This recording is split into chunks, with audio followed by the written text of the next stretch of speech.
Hey Geek Crash Course fans! In an earlier vlog I talked about some of my favorite dystopian literature and I mentioned that I preferred Brave New World to 1984 and someone asked, so I thought I'd answer. In general, I prefer Aldous Huxley's writing to George Orwell's writing. I find George Orwell's writing a little bit heavy-handed, especially with things like the double-speak ministry names. I think that's a little bit hokey. I also prefer Brave New World's approach to their world versus 1984's. 1984's is very overbearing, censor what you think. Everyone is very self-conscious about what they're doing, what they're saying all the time, whereas in Brave New World, they're just saying distract the population with sex, drugs, and rock and roll. Go blur your mind with drugs, go have a bunch of orgies, don't think about it, we'll control everything, it's fine. And I think that's a more realistic approach.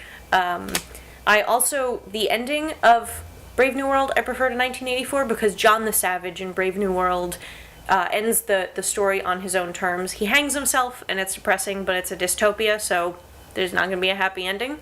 But he says, I'm going to be my own person, I'm going to go out on my own terms, whereas in 1984, Winston Smith lets himself be brainwashed and he buys into the whole Big Brother thing, and I'm not really down with that. I definitely prefer ending a story on your own terms.